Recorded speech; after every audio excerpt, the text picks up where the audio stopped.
Okay. Well, I'm not much of a strategic player, and that's like no secret.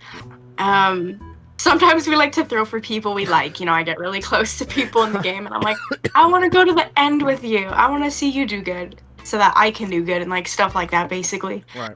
Strategy's never really been a good thing to me because I don't actually watch the show Survivor. Like, I'm sorry, but I'm not really like a big Survivor person. Big Brother is more my show, which is why Sure. like social aspect is more for me. Not that I hate like the game of Survivor, that I'm not good at it, but the strategic part comes a little like hard to me because I'm like, I don't know, I don't want to like lie and deceive. I'm like, I'm a nice angel, perfect, obviously. So strategy wise, it's just a little hard for me because I trust people very easily.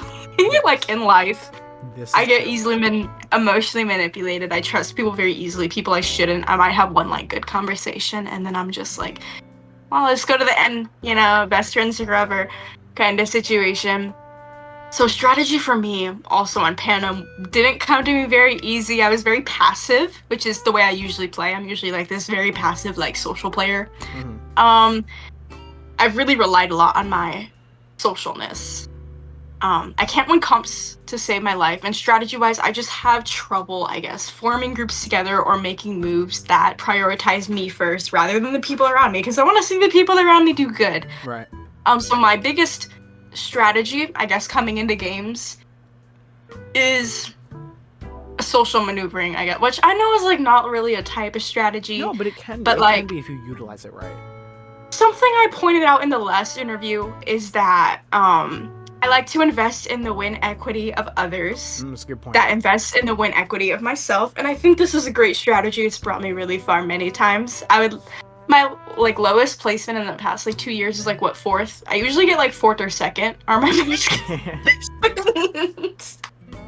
I usually get fourth or second, and I think that's because I invest in the win equity of others, but sometimes it's a little so much that we don't win. Right. Yeah. I feel like a player like me is somebody that's like, if you get situated, I think you're in for the long haul. But if I struggle to make those early connections, I think I could be the first one out anytime.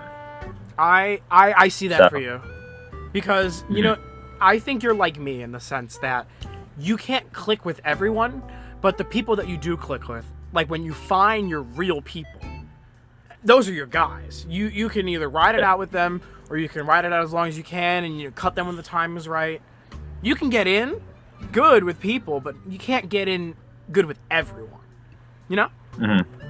yeah, no, yeah, I get that.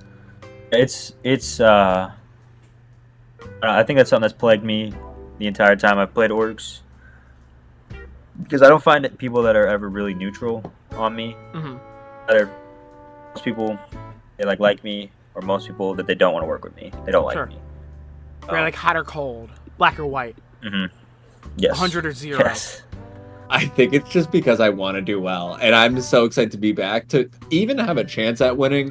I keep on getting better and better, and I think that's cliche to say, but like, It's the I gradual think I could improvement. win it this time. Yeah. I think I could win it this time. I think I have the ability to do so. I've played with so many returnees, and the season I have a feeling will be filled with returnees. Played with a lot of people who I feel like would be on this season. So that's what has me excited. Seeing faces I may have seen in the past from Redemption when I wasn't the best player. Or Redemption when I was the newbie. Last season when I played pretty well. And even faces I haven't seen. And I've been spectating a little bit in the past. So I'm excited for most people. Some awesome Can't wait. stuff. At the end of the day, Survivor is about making a few allies and then winning. You don't really have everything else is kind of like low-key luck.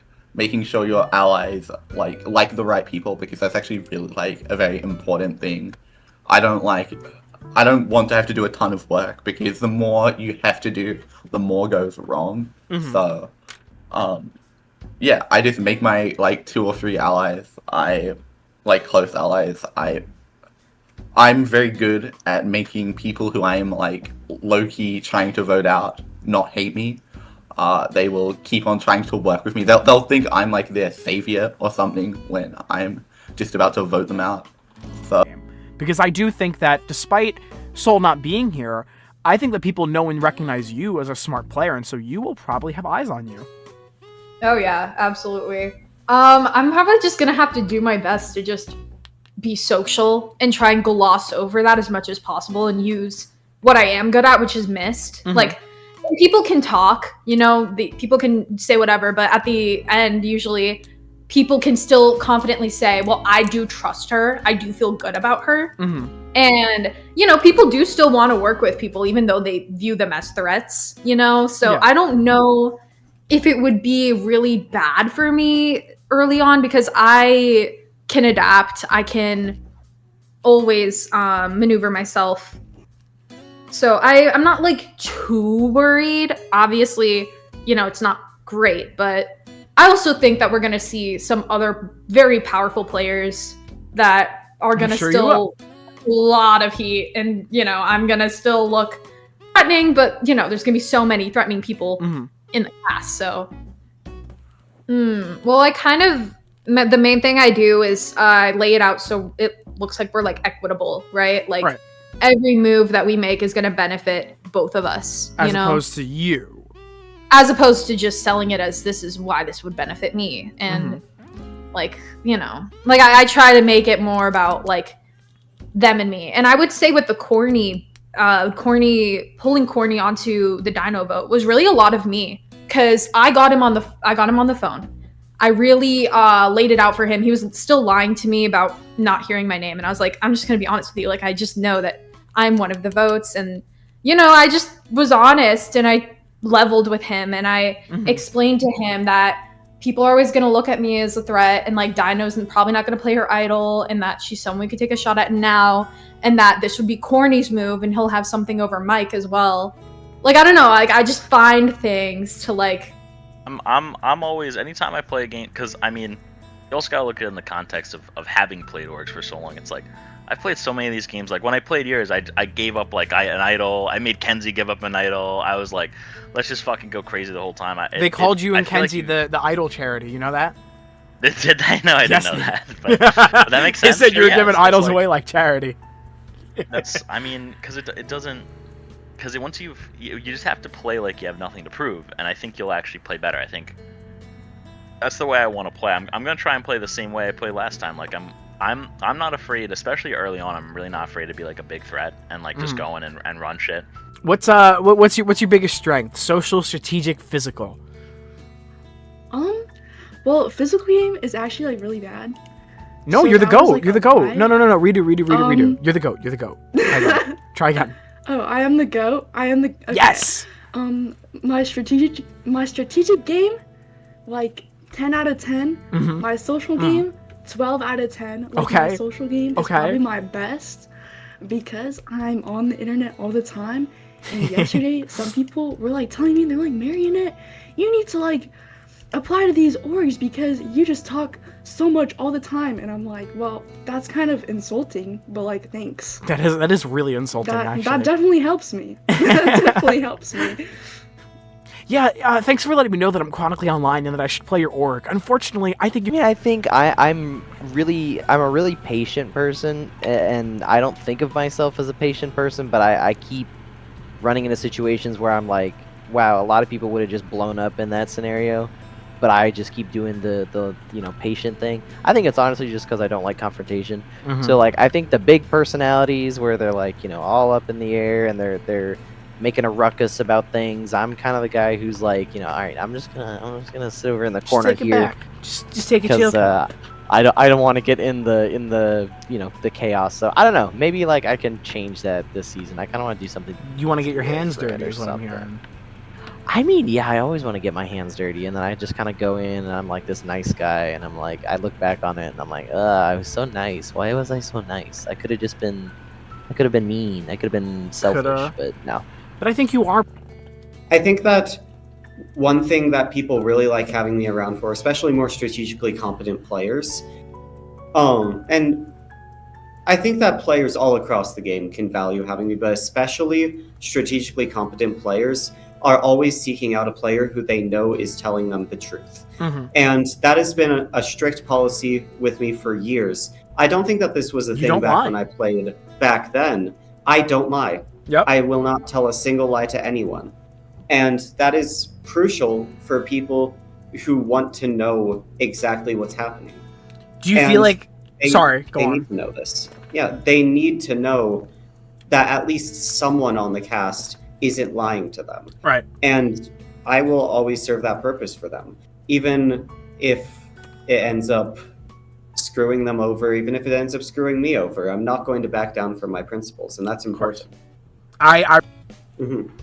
Yeah, something that people generally take from the general idea of never lying is a risk of leaking information that you don't want leaked. And that's kind of the thing. It's a general idea. Right. But when it comes to my specific playstyle, and to quote other hosts, they have said themselves, this method shouldn't work. This method should not work for anybody. And they ask me, how do I make this work? And it's just being very particular about what I share. Right. Because just because somebody asks me a question doesn't mean I have to tell the full 100% story. That it's not lying to not be a completely open book. Sure. But just being particular in what I share with others, it's going to create a dynamic between the entire cast to where there are going to be some things that typically they wouldn't tell someone, but I would. Right. But because I was the one who told this person, they're not going to be telling anyone else that I did that. Because why would they? This particular information is something that weakens the bond with someone who I want out and strengthens my bond with this person who I'm sharing things with. It's crucial to not just build my own connection with someone, but to also make sure that my relationship is stronger than the ones who are against me. How? I really don't know, man. I think what it is, I just have a certain charm about me. Because I'm really, how do you say that? I would say I'm really authentic, For me, it's like what you see is what you do. I'm not gonna pretend. I'm not gonna pretend to like you, try to pretend. Because we didn't work together like way back in the day. Remember like Fiovivor? No, I liked you from day one. I don't. No, what I'm saying is like you know how many enemies I made there. Oh, right? oh yes, of course. And we'll talk about Fiovivor when we get there, because that was great. Because I don't think it's a certain myth. I think it's just for me because I make it really clear who I like and who I want to align with. Sure. And who I dislike. I make my own little group. I'm like, you're with me, you're with me, you're with me, and I just stick to it. And I think a lot of people have like this misconception of me is that I'm unloyal, which is not the case, And I think everyone that has stayed with me and like in my corner will tell you like I'm the most loyal motherfucker there is, Absolutely. You go to the end, and I think that's my little charm, Because people like value that. But if you, for example, if you're on the block, I'm not gonna okay, then let me like focus with the main group and take Theo out. No, if it's going to be A2, it's going to be A2. I'm sticking with you no matter what. Right. Absolutely.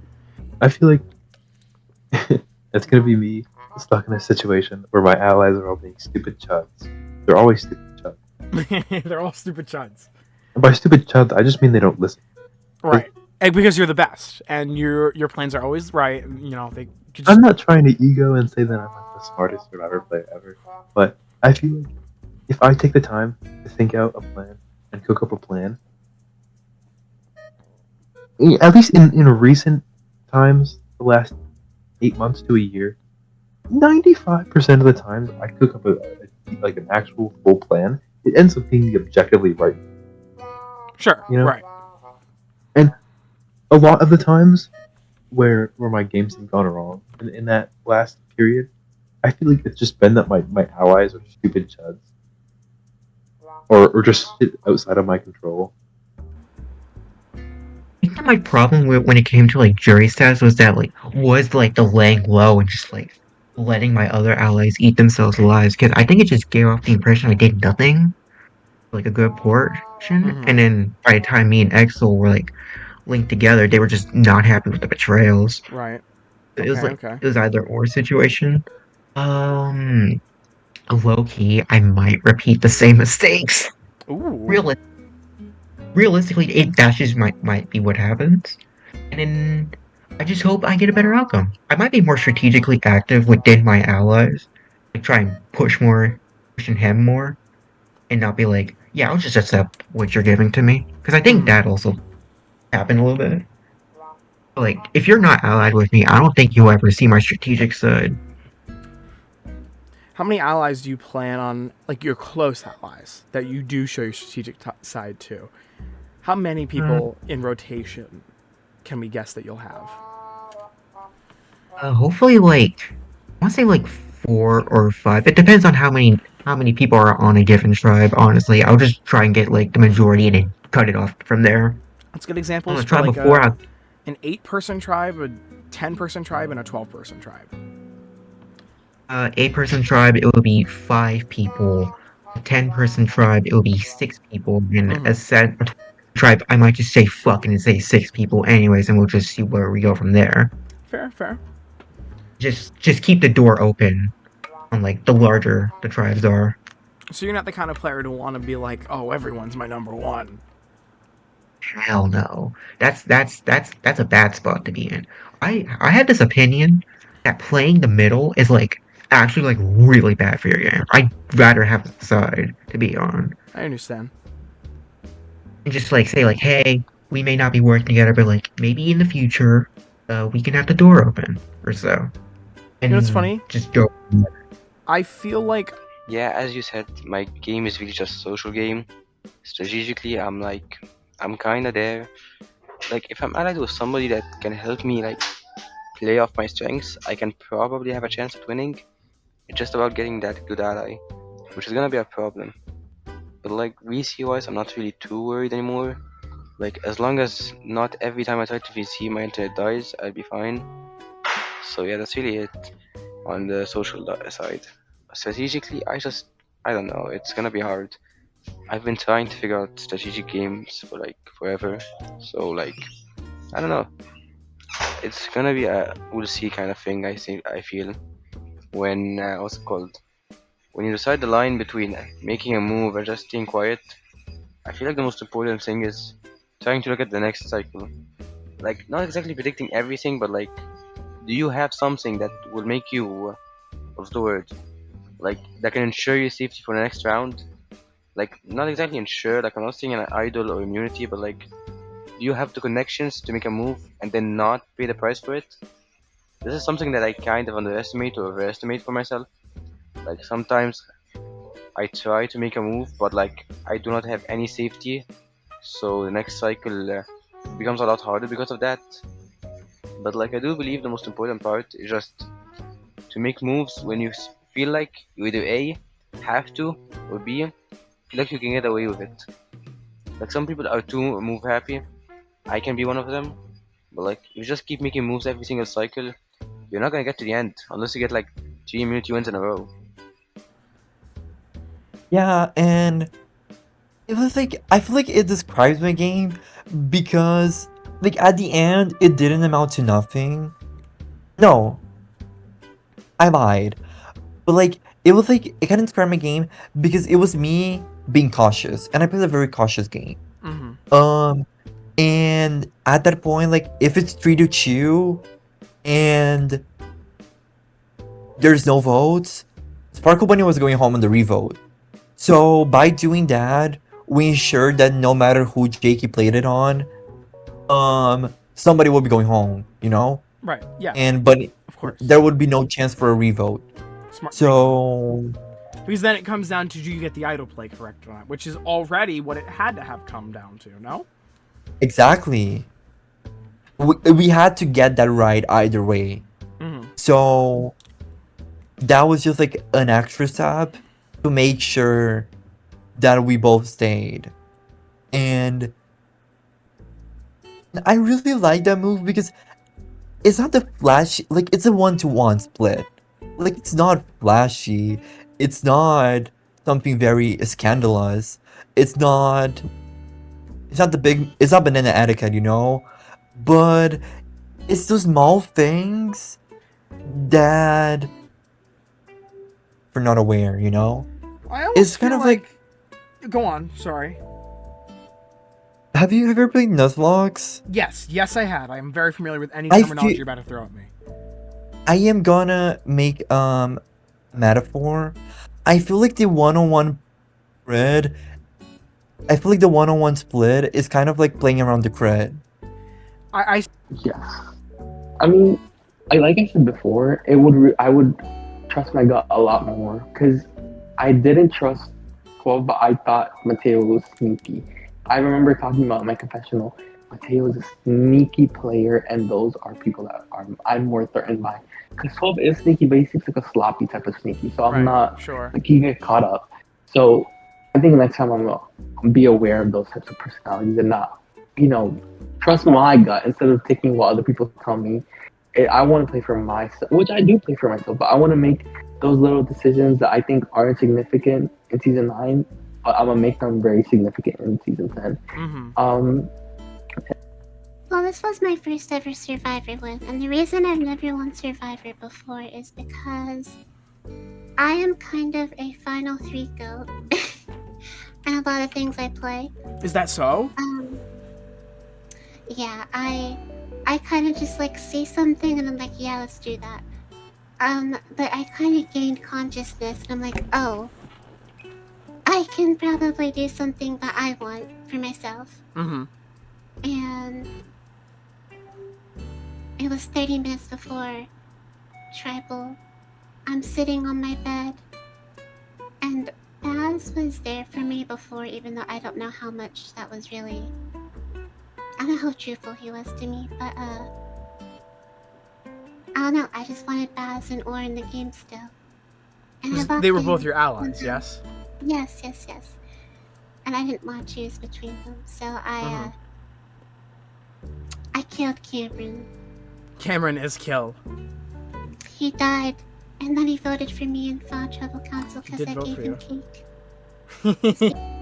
Yeah, and I think the fun part about Me Too with this type of game is I also like to troll a little bit. I like to be a little bit devious. I like to be a little bit silly. Like with Fuggles, I pretended to have. The thing with Fuggles, Fuggles, and a few other people, you had like an obviously fake alliance, but you all knew it was fake, and you were like, guys, this is the best alliance ever. Who are we voting out? I thought you were talking about that. Oh yeah, because I set up a random alliance with people I was not close with in the slightest, and that's the type of stuff I like to do. I just like to do stupid shit for no reason. And I remember. It's just fun. Like, we know it's not gonna work. It just makes my game more fun. I like to do shit where it's like, this is stupid. I have no rhyme or reason to do this. It's just fun. I like to make the game fun. Yeah. I like to make the game fun. For myself, the stupider shit, the better. But I think that's also a good front for me to allow people to think I am making these stupid moves, being goofy for no reason, but still allow myself to have a strategic front kind of hidden underneath that. Right. Yeah. In my gameplay, it's a little bit predictable, where it's like, I'm just so position focused, and I feel like people kind of mix up like big moves, and they view that as like, what are votes that you pushed forward, and like I feel like what's very overlooked is positional moves that you can maneuver yourself within different alliances, within different groups, and I feel like that's pretty powerful, but that's easy to overlook as well. So that's something harder to articulate at an FTC, but I've gotten so good at it that like it doesn't really faze me anymore. Yeah, like that's very like standard Survivor org player stuff that you can articulate when you're experienced long enough. Yeah, exactly. Like I've been playing these since I was 14, so like at first people would call me a goat, but I'm like, wait, but I spent so much time playing this game, and for what? Like that doesn't make sense to me. I was not a goat because I spent so much time on this game and making and doing shit for this game. So as I grew up, I understood. I did play a good game. I feel like the thing that I do usually is like whenever there's like a massive amount of chaos, right? Like I won't get involved, but I'll kind of just like pop in and like send a meme and then like leave. I feel like that's like the strat, right? Because of course, then people they know you're there. Like I'm not being inactive. Like I'm present. I know what's going on, but I'm not like involved with it, right? And then also there's like a little bit of humor, right? Yeah, gotta keep the spirits alive. Yeah, exactly. For this tribal at all? I do. To me, around the merge is, and I mean, you'll see this in all of the seasons I've played. Obviously, you're meeting a lot of people who have no idea who you are, and chances are, if you make it to the end, if you haven't done something that is noticeable while they are still in the game, most jury members are lazy as fuck. When they get voted off, they're barely paying attention to what's happening in the game. And so you need to be remembered. You either have to form those connections really, really quick, or you need to be able to point to something that is relevant to them. Because everybody wants to feel like they had an impact on the season, right? Nobody wants to feel like, even if you go out 10th or 11th, you want to be like, this season wouldn't exist without me, you know? So sure, yeah. So I think my biggest thing going into this game is being social, but knowing when to lay low. And I'm not that good at that. I like to be boisterous. I like to be out there. I like to make moves. So I don't know how easy it's going to be for me to lay low day one. I feel like day one, I'm out there. I'm all about first impressions. I know they mean everything. Maybe I'm going to try to tame that down a little bit, but we'll see if that's really what ends up happening. But I think a lot of times, especially with the younger people, they don't know how to deal with different personalities or different ways of speaking. So if you don't speak the way that they do, they just shut down. Right. And they're like, oh, like I just, well, because they're like, oh, like I can't talk to him. He's too old. I'm like, okay, well, I have to do this with 15 other people, and I'm too old for all 15 people. So like for me, you have to like put yourself in my shoes and be like, I'm having the same struggle with every single person. So if you cut me a little bit of slack, you will be greatly rewarded, which is what Chroma did. Chroma is very young, but what they were able to do was like, hey, this person is at least like messaging me and trying to make conversation. Like, let me see if I can work with them. Right. And whereas like, yeah, like Inferno, Quartz, you and Quartz, Andrew and Romeo. Yeah, like all those people that were just like, he said good morning to me, how dare he? Like, he doesn't even care. And I'm like, you don't even know, like, you never spoke to me, but suddenly you have these crazy opinions about me in the game, about how I'm like a gamer because I said good morning to you multiple times. Like, so yeah, anyone that refuses to like get to know me in any sense, like I don't, we don't have to be friends, but like you have to at least try, like answer me. Right. Would be, one good thing. So no Quartz, Inferno, Andrew, yeah, Rome. Exol, like no Exol. So yeah, because if you're not willing to at least engage in me, like, because what I like to do when I talk to someone for the first time, and you do like the, hey, what's up? Hey, what's up? Tell me what you're doing, because I'm telling you what I'm doing, so that sparks a conversation. I'll be like, hey, I'm watching TV. I'm watching this show. What are you doing? And then you can be like, oh, you watch shows? I watch shows. Instead of you just being like, nothing, just sitting here. Right, yeah. Okay, well, great. That conversation was great. Yeah, man. So, I'm just chilling. I'm just chilling. Yeah, like I can't do anything with that. So, like, if you're not giving me anything to work with, I can't pull out facts. Like, I can't pull out commonalities here. And I'm also, I already know that like you don't want to talk to me because I'm, 20 years older than you. Like, I get it, but you have to, if you. So like that would piss me off. I mean, I've gotten better at talking to straight men. Really? Have you? Yeah, I have to talk to them at work. So tell me a football fact. That's not something I talk to them about. I say I don't know anything about that and move on with my life. I mean, it's all about like pretending that you care, right? Like if they think you care, then it's working. Then you do care, even though you don't. And is that something that you're going to bring into this game? You're going to pretend to care with people? Yes. I will. I'll pretend to care. Incredible. Because people want to talk about themselves, like how I'm talking about myself right now. I enjoy talking about myself. I love myself. You should love. So first, you have to make some allies. You normally do this day one by having some fun.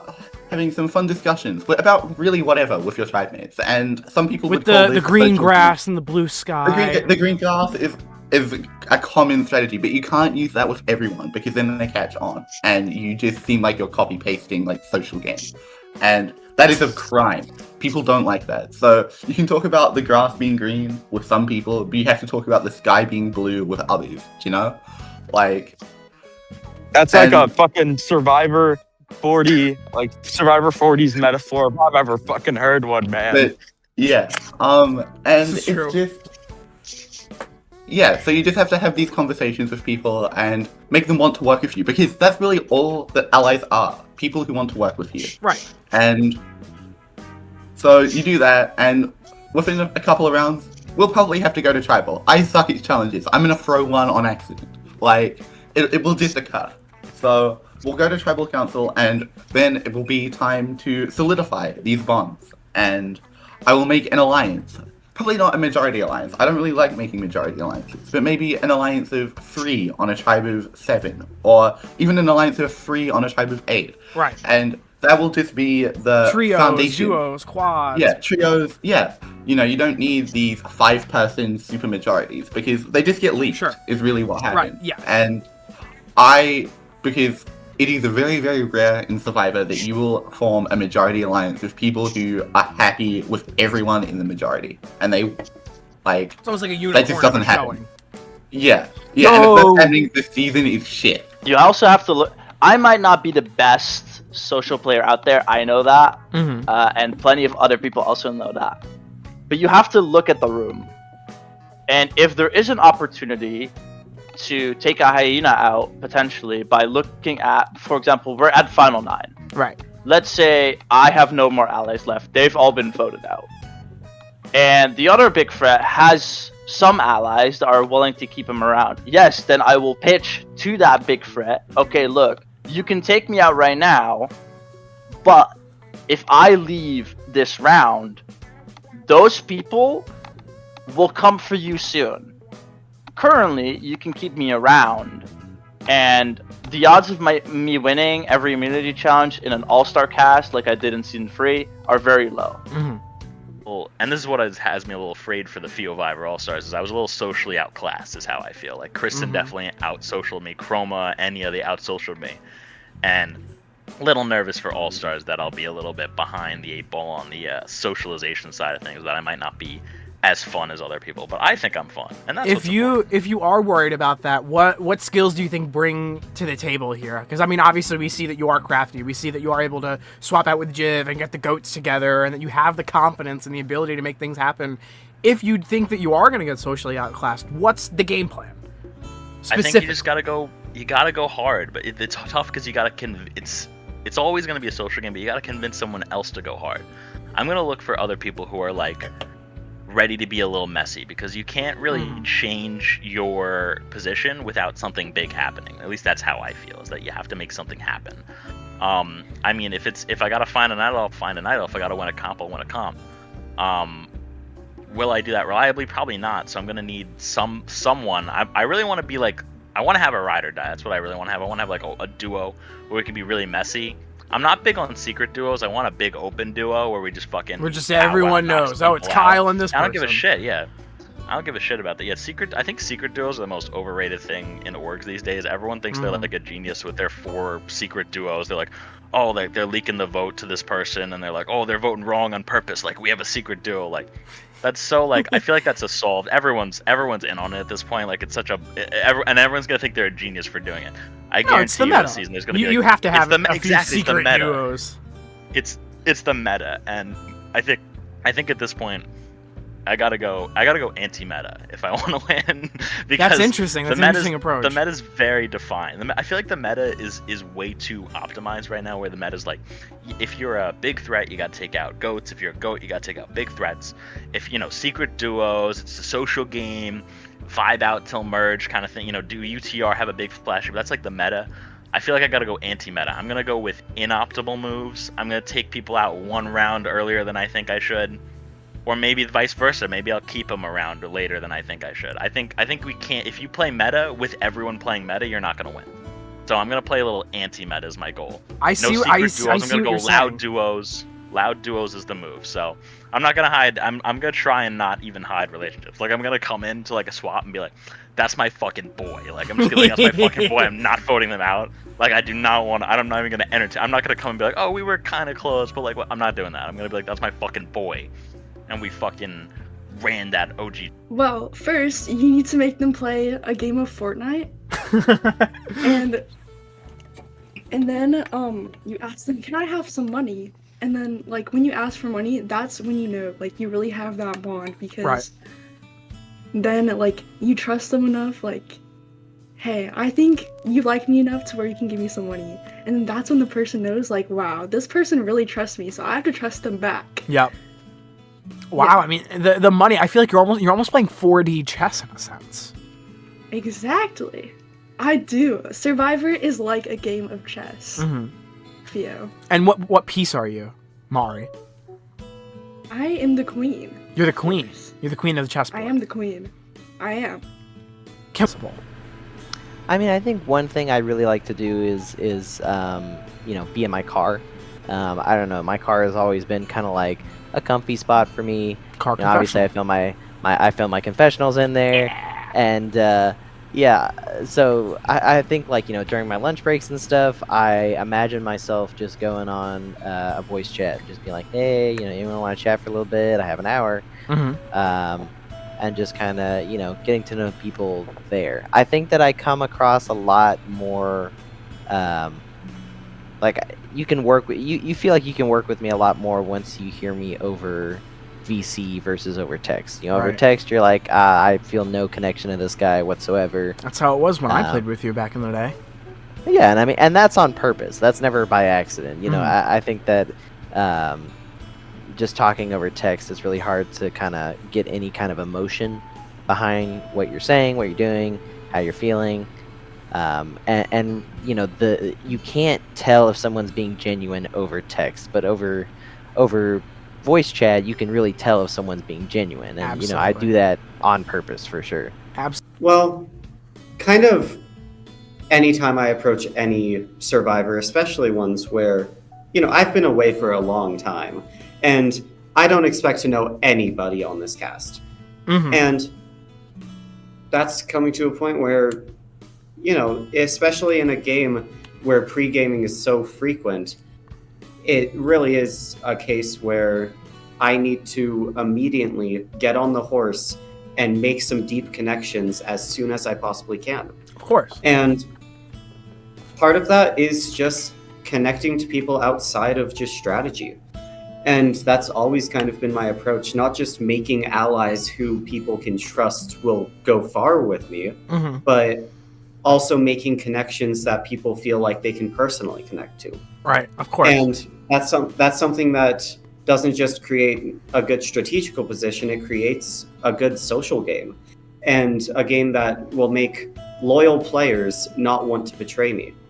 And that's kind of just my immediate approach going in. Just immediately meet new people and immediately form connections. Really be active in these people's games. Make my presence one that is important for them. Sure. I think I have the right ideas. I think I can read things well. I think I just hate the social game, and I just don't do it. And when you 'Cause I say think- hate the social game, you don't do it.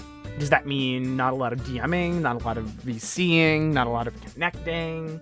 I VC with people. I try my best to VC. I think I'm better at VC in a social aspect. Mhm. I try to DM, but I'm not good with it. I'm not good at starting conversations with like 70% of people. There's some people like, and I think that just leads to more emotional players The emotional players. making ungreat moves because they're thinking about who they like more as a person than Right. who's playing the strategical game in a way that aligns with me strategically and what move benefits me. So we're not messing with the emotional players. No, they're all shots. Okay. Nods and understanding. Okay. I mean, if they're British and a woman, or a woman, then we see each other. Sure. What if they're not British, or what if they're not a woman? What if it's like your average Joe? Bye. so it's on site. If you don't fuck with them, it's on site. Like, I'll talk to you about like life and stuff. Like, hi, That's like fair. my name is Sylvia. Like, I'm from the UK. I'm 19 years old, and I study this. Right. And then we can speak about something random, like, you know, Starburst or what you sleep next to. Like, I don't care. Like, What you we sleep just next chit to, chat. That's interesting. That's intimate. And that's like a final two. And then I'll just lie and say like, oh my god, I sleep next to that too. And then I'll chat GPT an image of me with that. And then I'll name our chat after that. I'll be like, oh my god, we both sleep with like Pikachu. Like, oh my god, Pikachu sleepers. So final ChatGPT two. is carrying the social game, I take it? Yeah, I will just chat GPT what they say and then respond back with chat GPT. Okay. I'm okay. Christian. Yeah, oh, Shoot so me. the Kristen chats, so to speak. Yes. I was into to magnetize to people who I appreciate like outside of this game, you know? Sure, right. People that I would I do see orgs as an opportunity to get with people that I wouldn't normally get with if we were in a different setting. I feel like that's the most fun thing about orgs is, let me take somebody from a season like Luis. Like, I would not ever interact with him if I met him randomly, you know, like on the Right. street. If we were in the same friend group, I would never talk to that man in my life. But like in the game, okay, I chose a really bad example because we were not friends. No, like in but the you game, were civil, we and you talked. had to We were coexist, and you civil. did a good job at that. Yes, and we didn't have no problems. You understand? Like Yes, of course. we talked, and he was an interesting person sometimes. It's a good mentality to have for the game, and I commend you for it. And I think with the kind of person and the player you are, it's going to work to your benefit. I more so see your struggle being the social aspect of the game. I feel like you can talk all this about how I'm going to navigate this situation strategically, but I almost feel like if you can't gel yourself with the right people, like I said earlier, it's going to be game over for you. You might not even make the swap. If you come across as asshole Jiv, what's that going to look like? Because you could be a very early boot, or you can make it really far into the game. I'll just say one thing: social game is overrated. It's overrated. I don't give a shit about social game, man. here's what you need. Here's what you need to know. Okay. Here's all you need to know about how I play. Tell us. The way that I play, I will try to social game. Right. Absolutely. But truthfully, I don't give a shit about someone's cat. I don't give a shit about what you do in real life or what the fuck. I'm not gonna be talking to you after this. Like, like I've had plenty of people going, "Oh yeah, I really like you, man. Like we should stay in contact." And I go, "Yeah, we should." And then the season ends and we talk. Never. There's no point. It's pointless. I mean, how many times? Yeah, no. I think that when people play Survivor, I think that they have a tendency to overanalyze the strategy or over kind of value the strategy. Right. And it comes to a point where when you look at how the actual show functions, the people who go the distance are not people who solely play strategical. The people who go the distance are ones who go far with people who have good things to say about them, who have good personal connections, to a point where a lot of the time you will see duos or trios or entire alliances go the distance off of sheer trust in the character of the person instead of just the strategy. Right. Since, of course, everybody is always thinking, what is the best thing for my game? You know, nobody's ever going to be sitting there thinking like, oh, what's the best thing for Fishpog's game? You know, you always got to be looking out for number one. Of course. And part of that is that when everybody is looking out for themselves strategically, you can't expect for anyone to be looking out for your game. So you really need to make sure that they feel like you are looking out for theirs. Right. So my ideal ally, definitely, I would say younger, because they usually are able to make relationships that I'm not capable of making. Mhm. Just like inherently, like, you know, I just think it works better as like older and then younger. And then also I do love kind of like a little bit more of like a zesty person, like zesty in the game. Like I want someone that's going to take me out of my comfort zone, because what I like to do is play very logically, level-headed, smooth. You know, like I don't want to make waves like that. Right.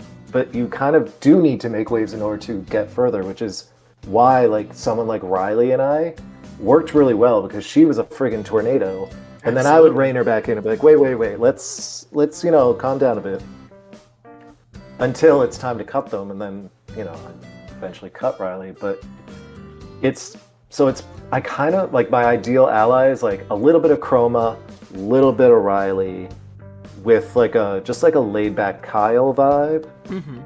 That would be like my perfect ally. Who's the kind of people that you're gonna gravitate towards on your third run out here in Fiovivor? The gays, the girls, the people who get my humor, the people who aren't gonna sit there and be like, "Oh, I just got called a cunt. That's weird." No, they're gonna be like, "Oh, yes, that's cunt. Like, how can you not say cunt?" You know? Right. So, I've never strayed away from straight men. It's because the straight men on Discord are nerds. I'm a nerd. I'm sure that's obvious. So I can talk nerds with nerd shit. But like, the straight men who aren't nerds, they're the people I don't usually click with, and they're usually dry with me because I don't know how to talk to them, and they don't know how to talk to me. Mm-hmm. But I've been learning, so we'll see. And I think that's I also hate fake bitches. Fake bitches. So. That's real. That's real. Yeah. I like it when people are upfront with me, and I usually am upfront with people. I don't not know how to lie. Right. Yeah. What constitutes like a fake bitch for you? Jakey. That's incredible. That's a good answer. I mean, I definitely want somebody who's, you know, a goat, obviously. I mean, that's always my go-to, is get a goat who, you know, swears their loyalty to me. And it's not really that they swear their loyalty to me, but I you know, sort of have a moment where I'm like, okay, you know, I've really proved myself. You know, we're buddy, we're best friends and all that stuff. And then I take them to the end because I know I'm going to beat them. You know, I mean, that's the only reason that I would take somebody to the end, is because I think I can beat them. Of course. So, you know, if it ends up a situation where, you know, I've got this really good ally who's super strategic and we're super tight, but then it gets down to Final Four and it's me and him versus two ghosts, you know, if I win immunity, he's gone. Right. Because at the end of the day, it's a game. You know, you got to play the game. I definitely think I want to work with some people that are like more threatening, more like out there than I am. Right. And like keep them around until like mid-merge is like ideal. So like some winners, not opposed to working with the winners. Mm-hmm. Okay. What about the winner of your season? See, that is interesting. How so? I feel like maybe, but I don't want him at the merge because I don't want him winning every fucking individual challenge. Fair. I feel like so in a lot of those challenges, I was either, you know, second or third place. And, you know, in an all-star season, it's probably actually a lot more competitive. But like I could have a chance at being the comp beast. Sure. If he's not there. I understand. Okay, so in my regular life and in the game, I click with people that are calmer. Mm-hmm. Like, for example, I can name someone like Ghost, for example. Someone calm and straightforward. Someone that doesn't do too much, but also is funny. I like that. Right. I don't get along with people that are cocky. And I'm not a cocky person. I hope I didn't come off that way, but I'm not a cocky person at all. I like to be... I would say I'm very neutral. Like, I'm not... I'm gonna say I'm the best player out there, but I'm definitely not the worst. So I'll say like cockiness, which is part of the reason, for example, Soul, I didn't like him in the beginning because I thought he was really cocky, and I don't appreciate cockiness. But then, of course, he grew on me. But that's besides the point. I just like someone chill, and if you're cocky or you're obnoxious, like Slugger, I don't like that. I don't like stupidity. We like didn't that. like Slugger. Oh, I remember this. Like putting all the effort I did into games like this, it has some payoff, but like at the end of the day, I was still going to bed like, oh, I got to do this for the game, and then for like the orgs I was in, it was just like I did not want to keep doing it like that. Mhm. So like I took a little break from playing these, and I kind of just more evolved as like what I do in my life and who I'm friends with, and like people that I can actually hang out with outside of orgs. I just didn't really have that. Like all the friends I had in high school, we'd hang out like once a month outside of school. Right, I gotcha. Like I hated school. I hated school so much. It was so bad, and I just didn't want to do it. So I did other stuff. But now I think what makes me different now is it's just like so many things, great things have come into my life that I can focus on those, but I can also have a good time on my online survivors. And that's I think what's changed is that I understand that it's just a game, and if I lose, I lose. Like it's not the end of the world. Right. So I think, especially in the recent games I've played, like I'll go balls to the wall. Like I think in all of these games, I've trolled in some capacity, Mhm. and That's some part of people the don't fun. like it. Some people do like it. Like with the exception of visual orgs, I think the last 10 orgs I played were really fun, and I really enjoyed it just because I could be myself and I could just chill out. And how come you say with the exception of visual orgs? Was there something about that environment, something about that game that made you feel a certain kind of way? This will be. I'm trying to get out of orgs, and I feel like if I win this game, that's it for me. I feel like we've had such a storied history. I had such a storied history with this org, and I feel like for me, it's one of those things where I'm just trying to look to end a chapter. This would be the way to do it. If I win, that's it. I'll step back, go out of the way. Right. But it's one of those things where I'm also super humble. So like I'm not gonna say I'm gonna win the season and that's that. Like I know I have my faults, and I As think we all that's a do. big thing about how I could win the season as well. I think there are people going to the season who think they're $1 million. They're the next big thing. Right. And it's an org. Let's be honest. We're all just nerds behind the screen, typing on our phones while our mom's telling us, get your nose out of your phone. Sweetie, we have to do grocery shopping, look up. But it's one of those things where it's like, I go in humble, I go in, I make sure I can relate to these people, and I go in with my faults, and I show that on my sleeve, and if I win, I win. If I don't, I don't. And I make sure to have fun no matter what. I want to win. It's not that I don't want to win. It's just I want to be true to who I am, be the player that I am, be the person I am, make friends, have fun, try to get that dub. Ew, I hate saying dub. That's gross. No, listen, it feels like you're coming into this season not necessarily playing with house money, but to try to uphold your legacy. And if it doesn't work out, oh well, you already have a winning mentorship game and player of the season plus winner. No, exactly. I mean, that's why I agreed to do the mentor thing, because I had nothing to lose. Okay, I lose as a mentor.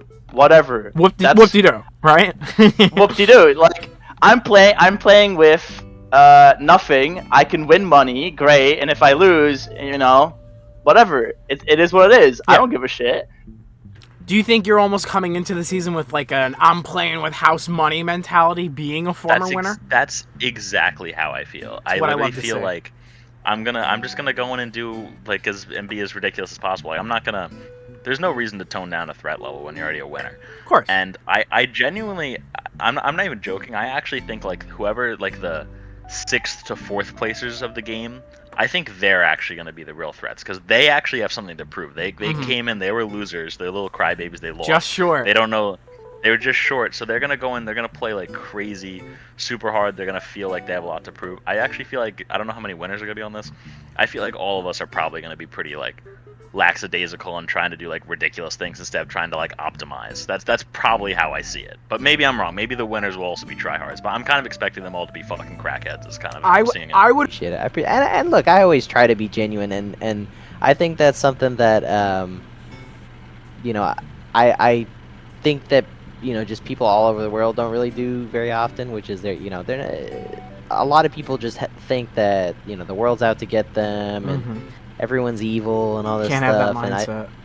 And I think that like if everyone just showed each other a little bit of just genuine human kindness, I think that they'd find that we agree on a lot more topics than they think. There's so many things that like divide us, especially in like this country, right? I mean, there's so many topics that split us up and divide us against our friends, our family, our neighbors.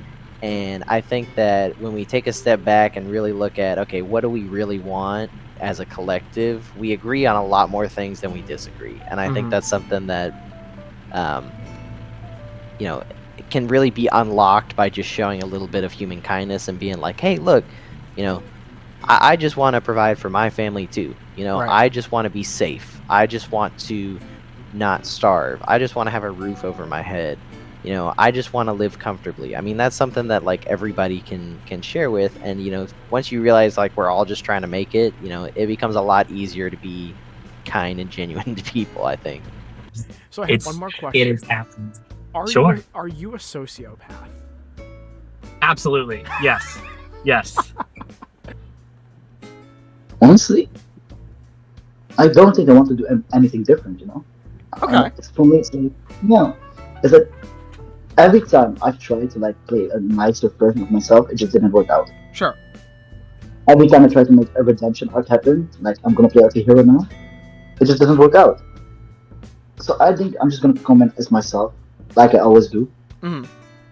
And the newbies like me. That's great, I can make some new connections. I can make some new friends. In my head, I'm a little self-conscious about playing for the 5th time. And to me, it's there have been a lot of really cool players that have, yeah. There have been a lot of players that really deserve a chance to play. And so if I'm getting a spot, I need to make sure that I'm making it worth it. I need to make sure I'm doing something different. So the day after it was officially told I was in the cast, I ordered 3 books to Amazon. We ordered books. The first one was the original. It was the original Battle Royale book.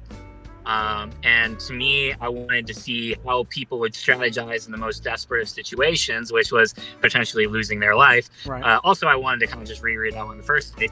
The second one is how to win friends and influence people. And I just finished that one. Is that a Boston Rob book? No. I feel like he that's released just a a book random with, psychologist book. Okay. I feel like he released some Survivor book along a similar title, maybe. Oh, he definitely has. Knowing him. and the third one, and don't laugh, you'll have to hear me out. The third one is The Art of Seduction. Now you might be like, Baz, why are you gonna have to try to seduce people on Fiovivor? You're not gonna seduce anyone with that beard. And my response to you is, it's not all about seducing in like a romantic way. Although honestly, a lot of e-daters play Fiovivor seasons. Maybe I need to whore myself out a little. But the real thought process is, how can I charm people? I also, when I got cast, I went ahead and I ordered myself a laptop so I don't have to do comps on my phone again this season, because I'm going to give myself 0 excuses. I'm going to prepare as much information as I can. And also, I haven't gotten to play them yet, but I went ahead and added every single Plants vs. Zombies game into my library because I saw the icon for the season and got in there. So I'm going to make sure I have all the information, and I'm going to be manipulating people in ways they haven't seen me do before. I cannot that's dork hide the bad. smile on my face. I cannot hide the smile on my face right now. Painting, of course, the classic Kristen social ball. Yeah. Because that's important. I would like to find a number 1 that I can tell everything to, because it's like having a vault of secrets, obviously. Even in real life, you have people that you trust a lot, are number 1 on your trust rankings, you want to tell everything to, and then you have people that are kind of like around. As long as you find that one person you can kind of like vault, like I did with Quartz in season 7, then you don't have to go telling anything to like anybody else. But even with a Quartz kind of figure in your game, maybe there is some things you want to keep a little secret to yourself. Maybe there is things you want to be a little more selfish with. So my goal for this season is to be just a bit more selfish, think Just a little bit bit more about selfish. myself. I like that. Some of the games that I've seen recently in other orgs, and also in this org, are people that are willing to, you know, make moves that benefit themselves rather than other people. Sure. Even though they're aligned with people, they want to be like, okay, how is this at the end of the day going to benefit me the most? I go into every game with a clean slate. I already said this, but for me, it's hard for me to really say what strategy is going to work here. I don't know what the twists are, especially with an all-star season. I don't know who the cast is, and I don't know what the tribe format's going to be. And with that, a lot of the game is just a bunch of variables. So if I go into the game with a game plan, I just don't know if it will be something that I can follow as much as I'd like to. And I'm someone who likes to follow by the book if I have a plan. If I don't have a plan, fine, I can improvise well. So for me, it's like I want to correct my mistakes of being too social to where it can allow me to have everything fall at my feet. The plan is always to make friends and see where we go from there. I mean, it's never... The game never goes how you want it to go. I mean, even in the season I made it super far in, obviously I got betrayed and lied to and not listened to basically every single round besides like the first 3 tribals I went to in Merge, right? That's not a game you want to play. You don't want to be playing the game where you're fighting for your life on the bottom, right? Like, I was basically fighting for my life every single round. Even on the Luca tribal, I remember Luca at one point had said my name before he went to say like 5 other people's names. So like I was Classic never Luca. I was never in like a spot where I could like control the flow of the game, and I was never in a spot where I could be like on top, right? That's the preferred position. That's the preferred. I want to be in that Jake position, that Sparkle Bunny position, where I can. I'm the dictator. I'm the person people come to when they want to make big moves, right? Sure. Right. That's what I want to do. But it's not gonna happen. I know it's not gonna happen. These people aren't stupid, right? I can manipulate stupid people. I can't manipulate people who are stubborn, and I know that. So it's like, how do I put this nicely? I have to kiss the dog's ass, if you know what I mean. Right. Okay. Yeah. Kiss the dog's ass. And I'm not gonna kiss the ass all game, right? If someone pisses me off, they're gonna know about it. Duh. I don't hide my emotions. You I never are have. very, I never will. You're very where you're. So yeah, no, I think there were a lot of caliber, like good players in season 3. Of course, I know that I'm likely not gonna have as much control as I did in season 3. I would be surprised if this cast would allow me to. However, I do think that with a cast that's high caliber like this, I'm gonna be able to pitch reasons for why others should go over myself potentially more than I was able to do on season 3. On season 3, it was very clear cut. You had people on the other side that were like, okay, Jiv is controlling, Jiv is getting comps, he needs to go whenever. And if I wasn't immune, or I wasn't able to like flaunt my idol around like I did in season 3, I would have gotten targeted.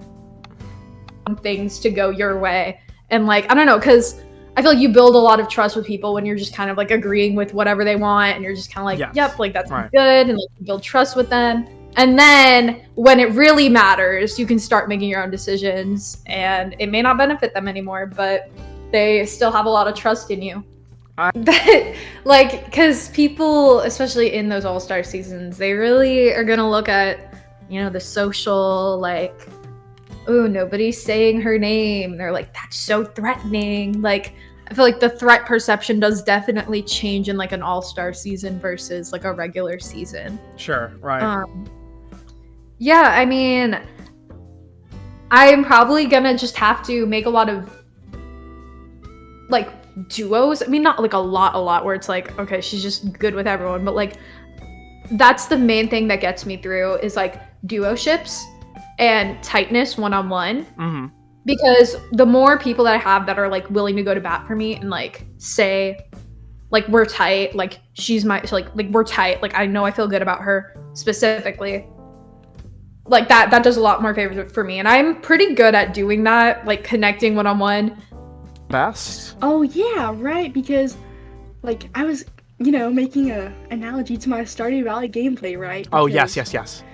I always make everyone do the work for me in Stardew Valley, right? Right. And I feel like in Survivor, I can just lay low and like do, the behind the scenes while everyone else goes out into the open and like, is making themselves like stand out while I could just sit back and, I would say that's what my pre-jury game looks like. Your I feel pre-jury like in game. Merge, it's a little bit different. Okay. Because, I feel like for me, this has always been my thing, is that I've never been super focused on like winning in org.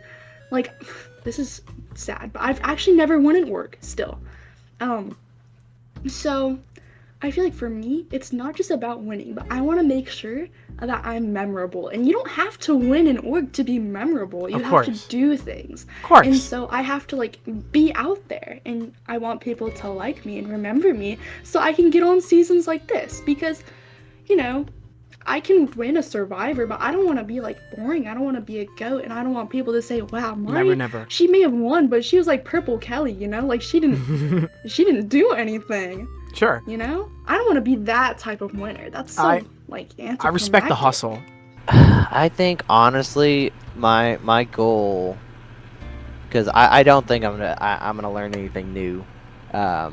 Unfortunately, I feel like I'm like an old dog that you can't teach new tricks. Oh, don't say that. Don't say that. So, but what I am hoping is that, there are people that definitely play a lot more than me. There are people that like have way less of a life than I do, and just like this is like the highlight of their month. Mhm. So I'm hoping to find those kind of people, have that be the person do all the social work for me. Like, okay, The they're heavy lifting, really if you good will. with the tribe. Yeah, at the heavy lifting. I do the social stuff. I'll do the strategic and possibly the physical stuff. Mhm.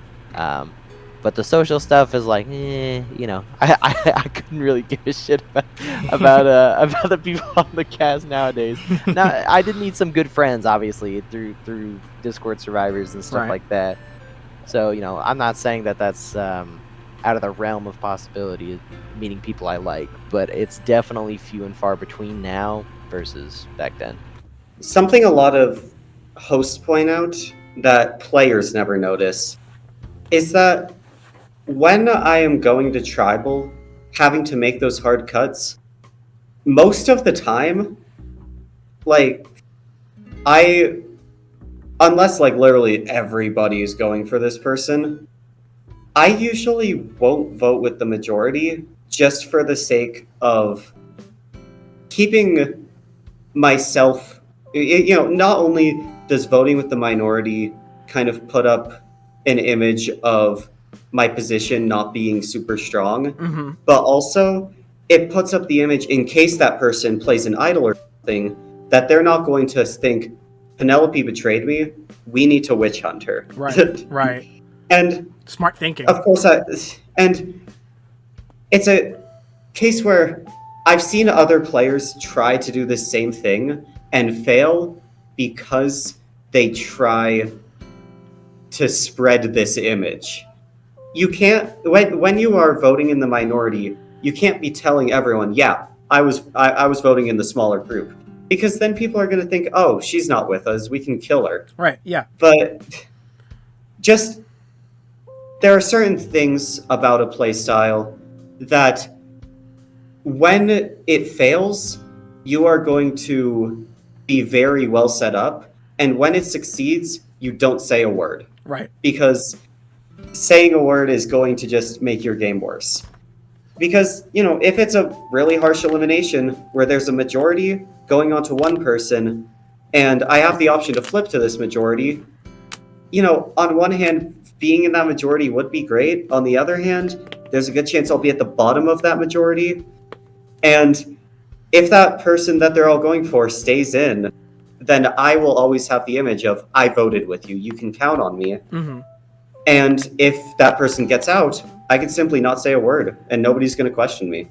So we're looking because at more of people like a think they can count on me. Right. So I'm not really sure on my strategy yet, but I do believe that if I just try to repeat what I did in season 8, but like make it so I have a little bit more damage control and be slightly less threatening, that might help me. Though I'm not sure. I just see when I play the game. I try to be adaptive, and I'll try not to repeat the same middle playing strategy that I usually do. I think I can. So yeah, I think the best thing for me right now is that I'm a backup. I'm not exactly someone you think is going to win, especially because I'm pretty sure I took Jessica's spot. So like, that's the play of the season gone for somebody like me. I don't think that's gonna make me like super important to the people as like a big threat. Yeah, I know. Well, because I mean, it's like an all-star season, so I have to assume like no one's gonna be like super inactive or just like completely flop in a challenge, which is usually how first few org boots go. I've actually never played in an all-star season. You've never played all-stars? No, never been invited. You are in for a treat and a half, let me tell you. But I feel like, I don't know, we were kind of talking about that I have like a good social game, I feel like. And like I said, I'm hoping that it'll at least get me like through the beginning, because I feel like I can be, you know, funny. I feel like I'm like very like disarming a lot of the times as well. Like people are probably gonna like underestimate me in that sense, just based off of like how I talk, like the Stan Twitter shenanigans. That's what it's saying. Stan Twitter shenanigans. Yeah. Of course, I can't disagree with that. I think for me, it's like, I won't flip on you, as we said, unless you give me a reason to. And that's something like conversation of, okay, you're not on the corner anymore. So, I expect full on loyalty to me. Right. Because I'm going to give you full on loyalty. I'm never going to flip. But if you can't give me 100%, or if you can't give me 100%, why should I give you 100%? It's just 100%. No pun doesn't work intended. like that. 100%. I think, it's kind of hard to stay off the rip, because like you don't find the clips find you. Right. Yes. Of course. But I mean, in terms of playing Survivor, I'll probably just do what I normally do. I just sit back for the pre-merge. I don't do shit. I just try to talk to people I like. If shit gets weird, I'll probably try to intervene. But I'm not gonna. What do you mean when shit gets weird in your eyes? Walk me through that. Like if someone's doing like some stupid shit, such like as overplaying or whatever, or like just being generally a weird Survivor player. Okay. Yeah, not go along with that, because that's not how you do well in Survivor. That is not how you do well. I would agree. But I mean, besides that, I'm just gonna generally try to be normal strategically, just see how far I can get into like I'll probably go like, normally I try to go to like final 11 without doing too much insane shit. Like it's like my general blueprint whenever I play games. I go final 11, try not to do much, start playing around then. I think I'm very personable. Like, I mean, the last game I played, all I did was like, the time that I was online, I just sat on video call with the person, just spoke over real shit, and then we're like, okay, so who are we voting for? Like, let's be real. Like, Okay. It was more so like we were friends, and then I just like turned it into a little bit of gameplay at the end, and then I gotcha. I'm personable, and then I kind of mold who I am, and then like fit it to the certain person that I'm speaking to, but like not in a fake way. Right. I just have, I'm a woman of many interests and many traits, so. Essentially, like kind of putting on a different hat for the kind of person you're with. I mean, the conversation that you and I are having, we can have this conversation because we've been friends for years. Obviously, this is just your interview for the season. But I imagine that your conversations with each different player are going to look very different. Very. Because, I mean, obviously when I meet people, I'm so, like, sweet Sylvie, like, like I'm nice, I'm likable. But you don't be too likable, because then it's like, okay, well, this is going to be an issue. So I have to be personable and mold myself to really, like, get under people's skin in a way that, like, okay, this bitch gets me. Like, she knows me as, like, a person. And then That's my Because ride or I die. might not be around that much as I'd like to be, so I gotta really like, the Right. person I make, I gotta make it. And that is.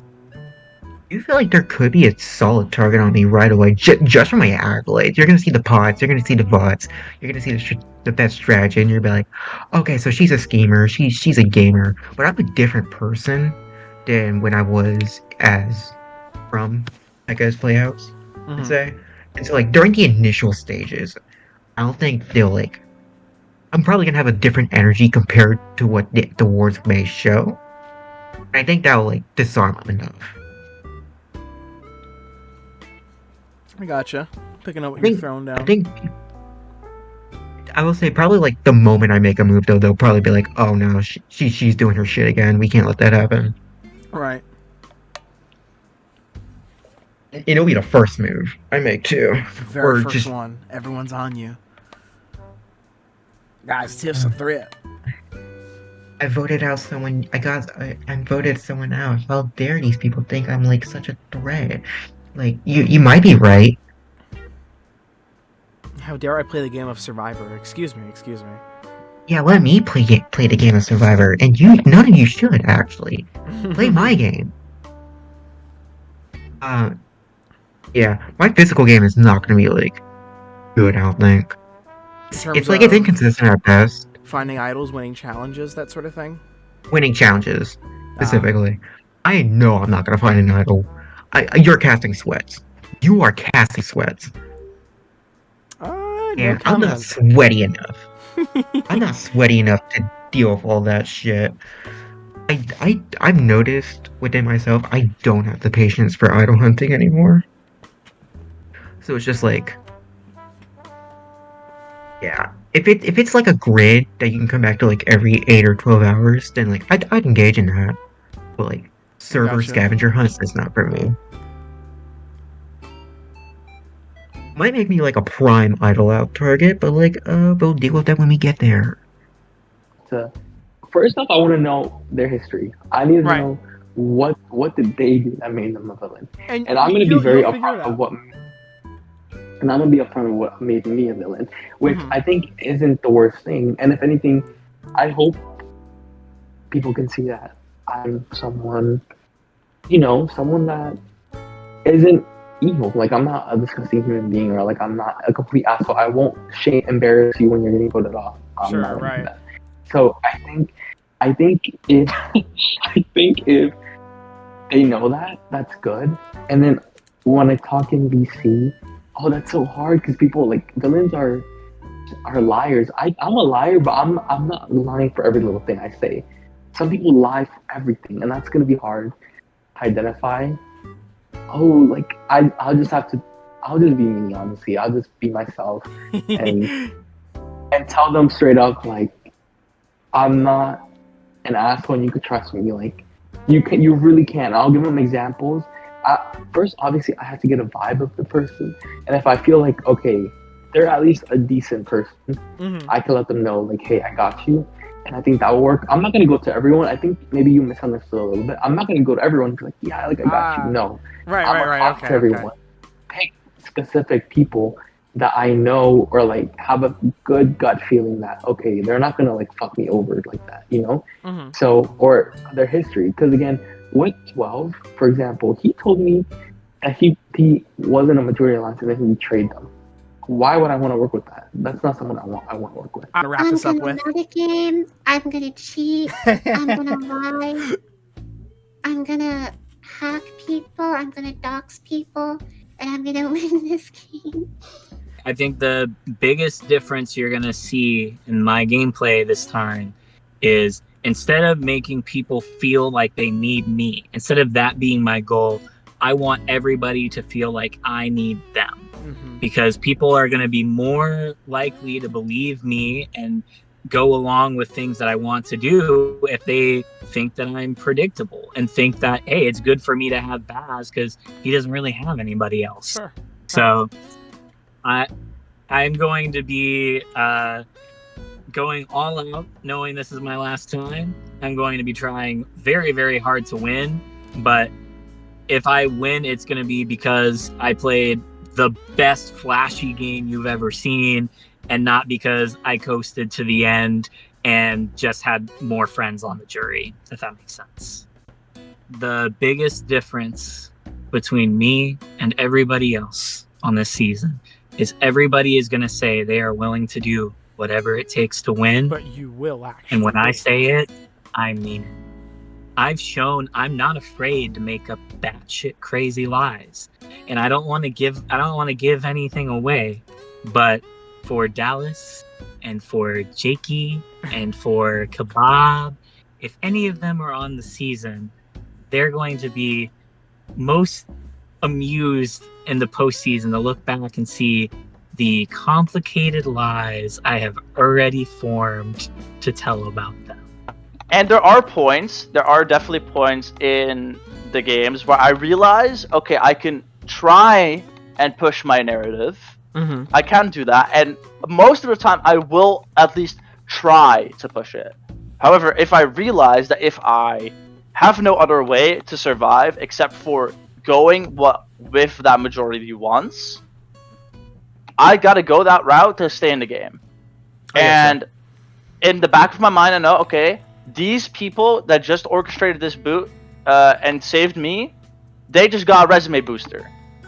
So when it comes down later down the line, I'll just go to the other people. I say like, okay guys, I know you guys came for me. That's fine. However, those people, they're the ones that pitched it. Right. They're the one that has the resume boost. We should take a shot at them now because they are a group of, let's say, 3 people. I'm by myself. I have no one. Do you see this almost? I feel like it's a very like hit or miss kind of way of playing the game. So, do you see this working out if you can find the right people to align yourself with?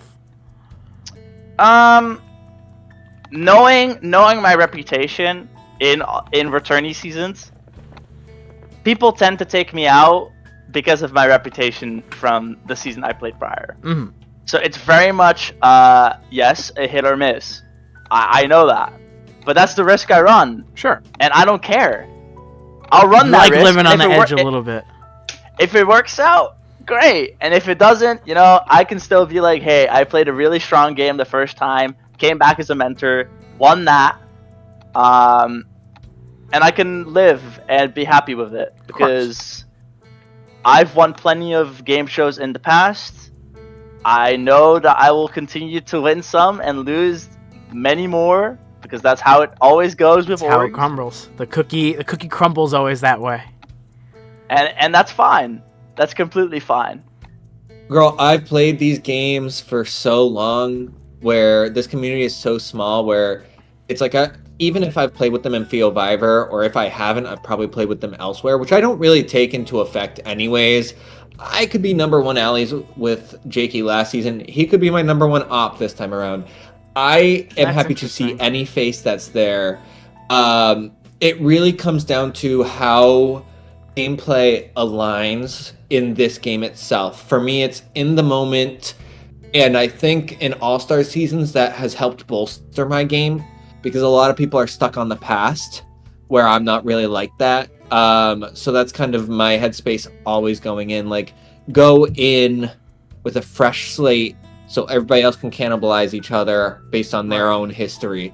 Will I be a little bit hesitant with some people? Oh yeah, of course. Like that. And that's natural. Definitely gonna be hesitant. Yeah. There's times where people know each other and they're like, that's my bestie, that's my ride or die, I'm never turning on them. And then there's times where they're like, oh yeah, let's work with each other for the first couple of rounds and we'll see how it goes from there. And then there's people where I hate you, I want you gone.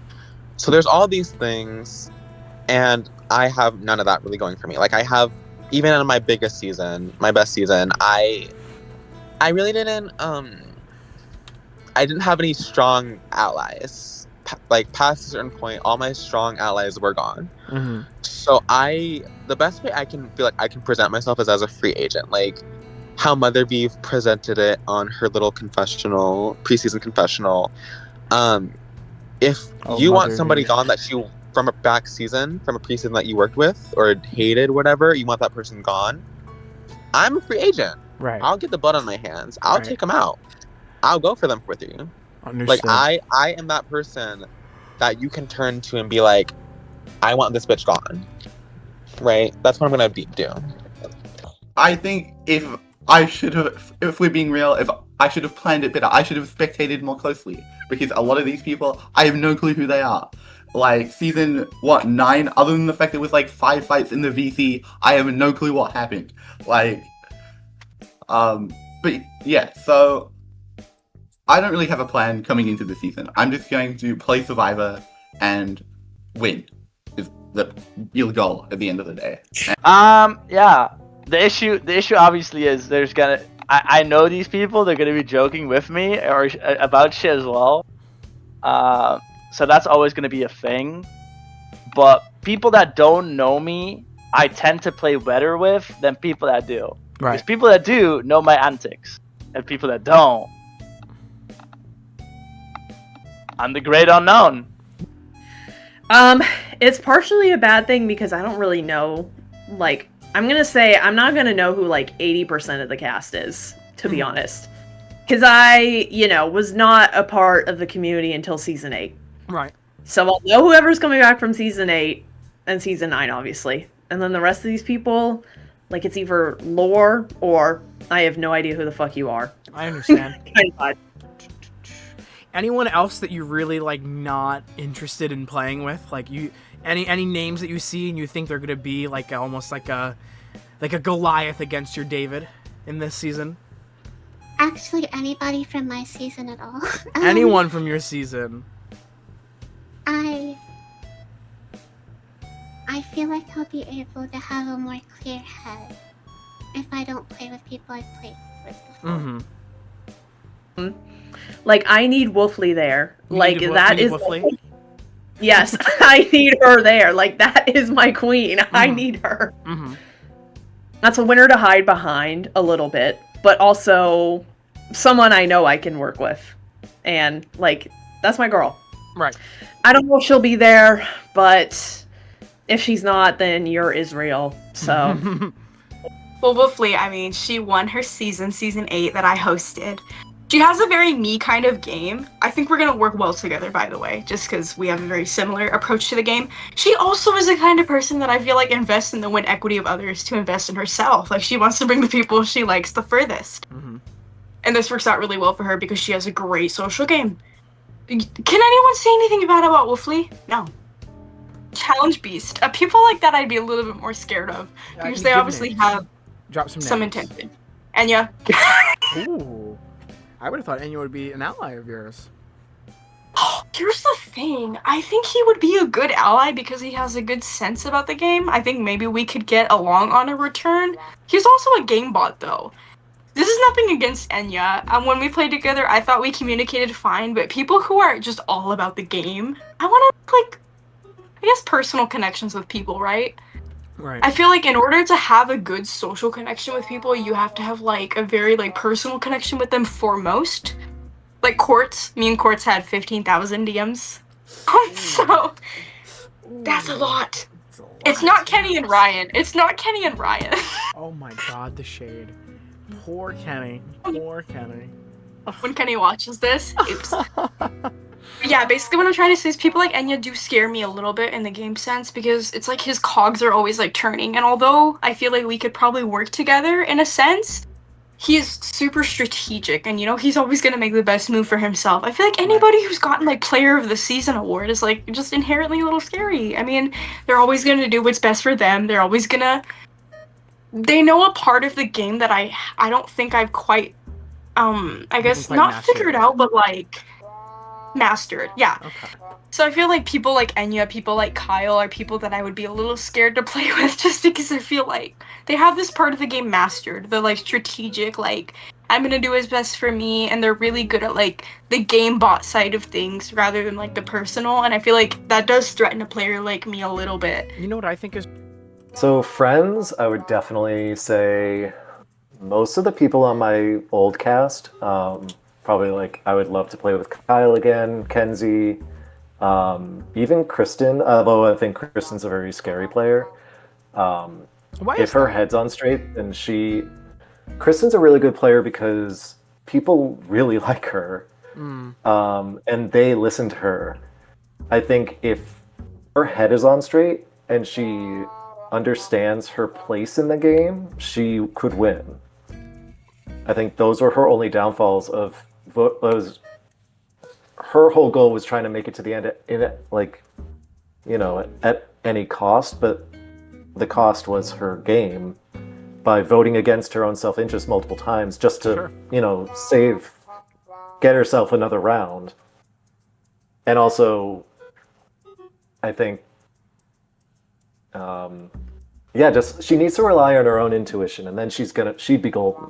Right. So I would definitely play with her. To play with. Who is like someone that you're right now thinking is like an ally, like preseason, like off of first rip, like heading into the game? Kristen for sure. Mm-hmm. I feel like we're very similar in vibe. Also, my sister fucking loves Kristen. Like, I'm not even kidding. I played this org with Kristen. It was called Chariot Org. And, like, I was, like, messaging her on text. She's like, who is she? And I was like, oh, that's Kristen. She's like, I love her vibe. And I was like, okay, cool.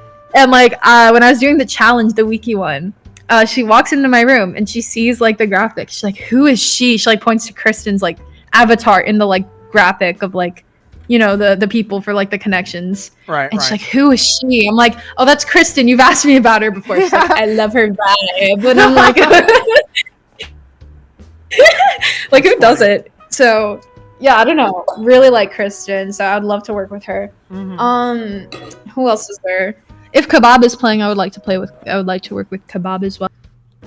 I feel like Kristen would be fun to play with. I've never played an org with Kristen. You've never played with Kristen? No, I have not. I'll let you figure that out once you get there. I'm not going to spoil the surprise.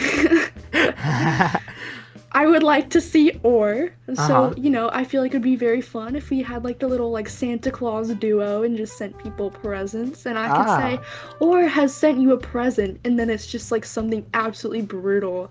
And then they'll think that he sent it so I can get him voted out very easily. Ooh. If I need to. That's an interesting strat, approach you right? have there, Amari. That's a very interesting approach. That's like the strat. Right, Yeah. right. Yeah. Okay. Interesting. I would also love to see Aries Pink. Well, I noticed Kristen got removed from staff. As did many. See, I don't pay attention to a lot of other people. Well, she was one of the only staff that did things. Yeah, exactly. And Kristen is my daughter, so. Oh, she's your daughter, and you're the mother. Yeah, and yes, he says I'm mom. Mm-hmm. So, like, I feel like hopefully that's a built-in ally. Yeah, I don't know. I mean, I don't really want to see anyone on the cast. The more people on the cast, the harder it is to win. So. Well, there will be you and 23 others, including, and you know this because you have been told this. Kristen is playing your girlfriend. True. She is. Yeah. Does Kristen know that you are playing? No, she does not. I'm not telling Kristen. She You're does not telling need to know. your girlfriend that you're playing on the season. No, she doesn't need to know. You told me not to tell anyone I was on the cast, and I will be adhering to that.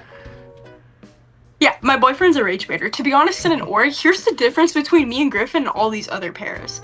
So if you look at people like Katie and Exol who are dating, right? Right. Katie, I think, is a very great social player like me. She's also a great strategic player too, which I don't think people give her enough credit for. But that's probably another conversation for another interview for another day. Well, definitely not your interview. But people like Katie and Exol will never vote each other out, no matter how way you slice it. If they're like a left versus right together, they're not gonna vote each other out. Me and Griffin, we will. No, I don't know if other people would see us on a cast together and be like, will they vote each other out? But I would vote out Griffin, and I think Griffin would vote me out. So the way how me and Griffin work in games is like, they're off. I mean, it's a Survivor game. I mean, come on, like. We're not gonna break up over a Survivor game. Like, it's just not. It's never that serious. You know that happens. I use my breakup advantage. Oh my god. Okay, we're not gonna have that. But me and Griffin, like, if I were to see Griffin in the game, it would kind of just be a case by case. Why did I do this 6-7? It would be like a case by case basis. Yeah. I guess in a sense, I would feel inclined to tell Griffin a lot of things because we are together, but I don't think me and Griffin playing together would be the most comfortable thing for both of us. I think we just try to avoid it because we see Survivor a little differently. Right. Because this is like strategy wise. Like, okay, this is me, this is Griffin. I think Griffin's a really great strategic player and can't communicate those ideas well enough to where other people aren't like sketched out by Sure, yeah. And for me, I'm just not very good in general. But then socially, I think I'm better than Griffin. And physically, we're both like dog shit. So, yeah. Except Griffin can actually find idols, so Griffin might be a little higher. I getcha.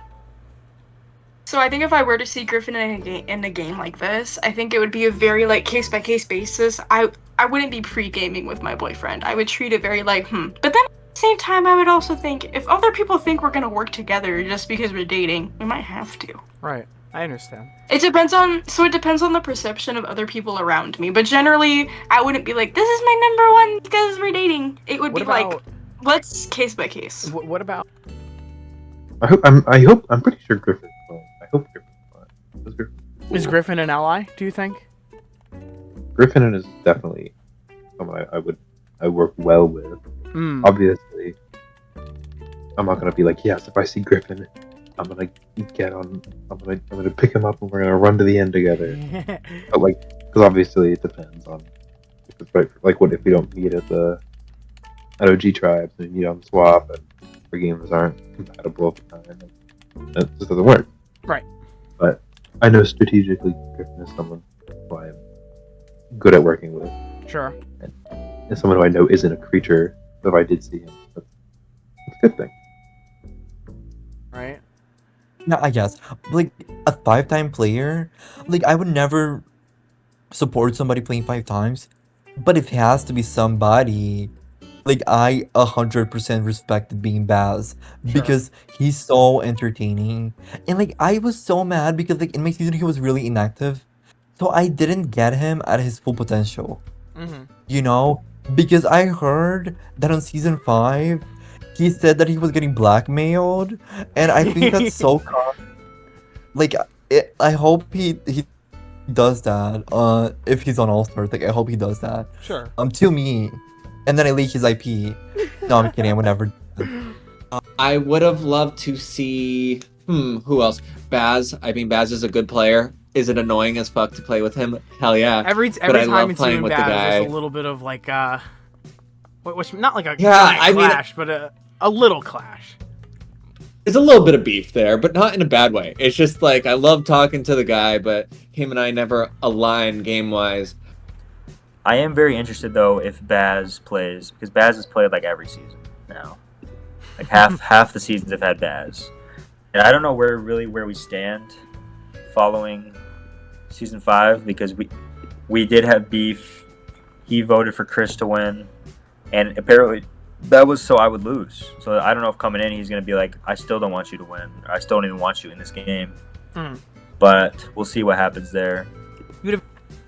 Yeah, I mean, Baz was someone I really enjoyed in season 2, just because of the brief conversations we had. He was somebody that I really connected with, and he was someone that I didn't know. Who do I want to play with from season 1? I guess Dallas. Like, even though we never met, I think he's the only real person on that cast. True. So, or Vinny as well. but You have I a haven't few really other. You have a few other. I would honestly, this is nothing personal. I would hate to see Dallas back.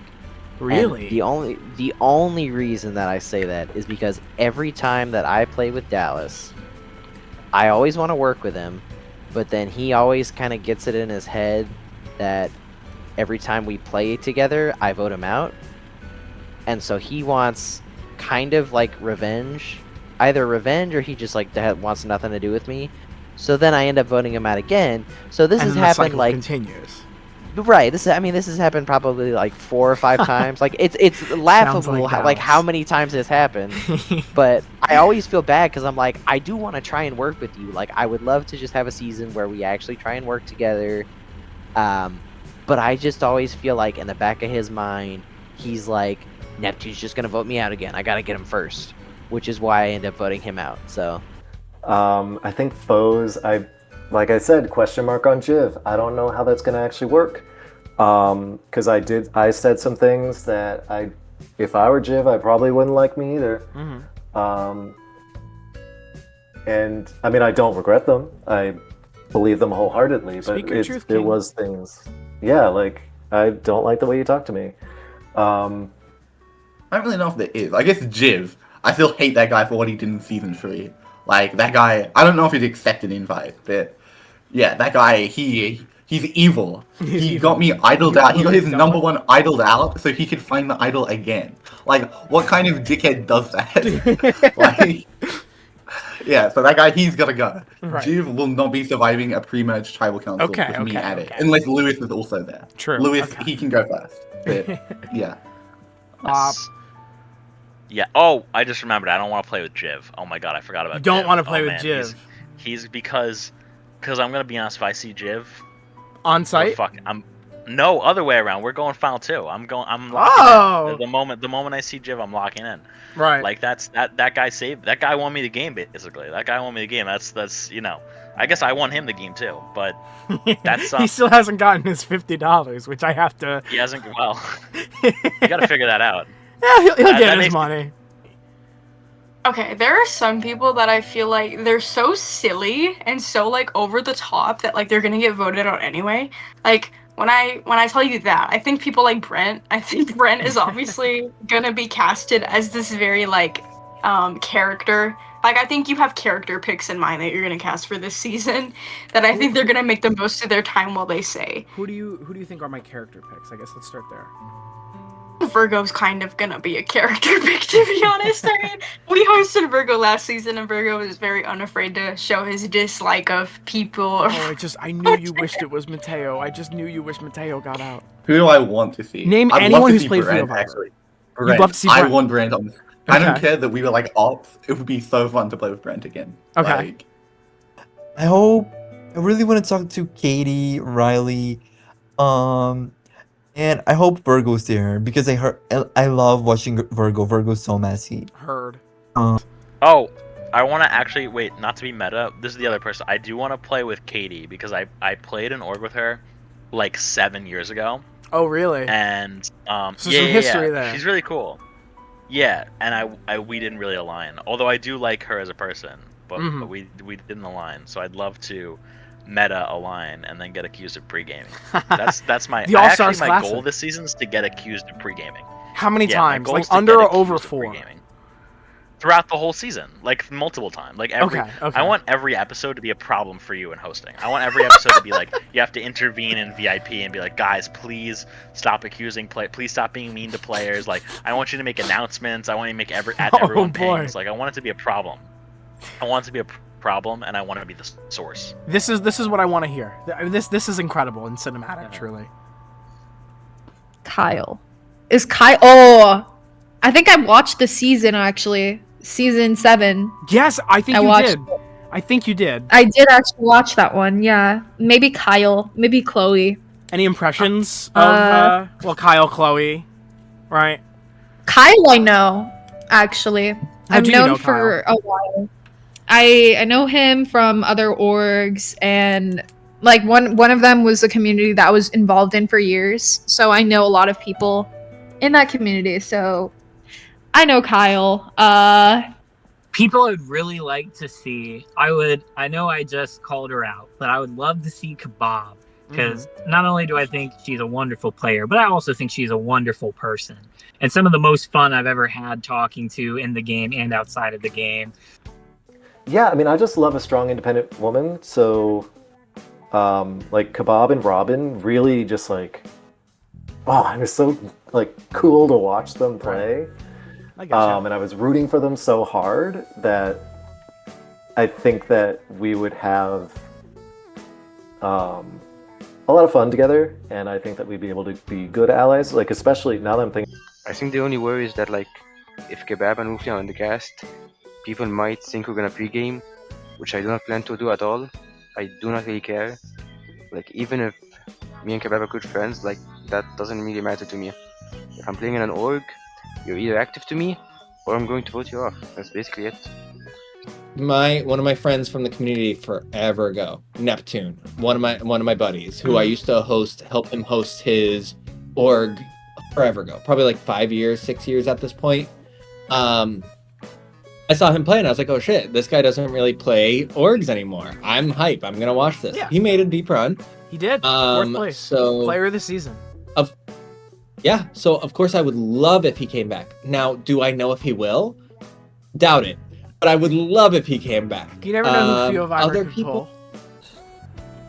Like obviously, like from season 1, I don't really look forward to seeing Sylvia. I know she's gonna be on. But the thing with Sylvia is I like Sylvia. I like hosting her. She played SSS. She did vote me out, and that's why I come in and I'm like, oh, I don't really like playing with her very much. Sure. 8-2 at the bottom. Okay, I see what you mean with the fuck ass emoji. And it's just me and Ninja Bun. That's why me and Ninja Bun are gonna be final 2 if she's on this. So okay, if Ninja Bun is on the season, right? It's you and her till the end. I'm sending her that screenshot and I'm saying, listen, we have a hater. We have to do this right now. I'm cracking the fuck up. Like, Penelope, listen to me. We have to let the fuck in. You remember her name too. That's so I know. Funny. That's the only thing I remember about her. You don't remember anything else? No. Apart from she has a really like high pitched voice. Looking at like people of my season, Riley, I don't know, because I wanted to work with Riley so bad in this season. She was like, no, which was probably maybe a good idea, honestly. Like, maybe it was for the better that she didn't work with me, but yeah, I mean, I would love to work with her if she's coming back, but we'll see how that goes. She might target me again for last season. I don't know. Speaking of, what about Steven? I do not want to see Steven. You don't want to see Steven. Why is that? I do not want to see Steven. Because, oh my gosh, do you remember Kong Viper? Oh, I do. I know exactly where this is going. He was my blood versus water partner, and he voted me out. Yep. Although I do understand, because I low-key ditched him and like got myself a new blood versus water partner with mid-season. But yep. And the matching PFPs and everything. Yeah. I mean, somebody like Exol, you always want Exol on your tribe. Sure, yeah. Because cheater or not, he's good at challenges. No. I remember your famous final words are, I'm too good for Minecraft Survivor. I'm going to go fuck my girlfriend. That's what you said, word for word. That's not good. It's not good. You think you're going to get some extra lives on Temu before the season? I will rob Temu. Yes. Yes. You got to, like, circumvent the child labor by, like... Actually, no. I'm trying to think, like, the most moral way to combat the child labor that Temu does. Would you rather actually buy and, like, support the children that are enforced into the child labor? Or would you rather steal for them to say and make the message known, child labor is bad? What an interesting question. Yeah, it just kind of popped in my head. I feel like you could give me a very, like... I need to know, what would Woofley do? Because I think this guides my moral compass. I am the woke queen of Fiovivor. So True. True. Basically, what you're gonna do is you bomb the workplace. Oh! And end your suffering. Okay, okay. And Do we you also evacuate the kill all workers from the bad workplace guys. first? Wait, what'd you say? Do we evacuate the workers from the workplace first? No, so basically by killing all the children with the bomb. Okay, you okay. end your suffering. And by killing all the evil people keeping them there, you're also killing all the bad people, so it works out. True, true, true. Okay, okay. I like your thought process. Is that how you'll be approaching the game? Just bomb everyone? Yes. Absolutely, absolutely. It's what we want to see.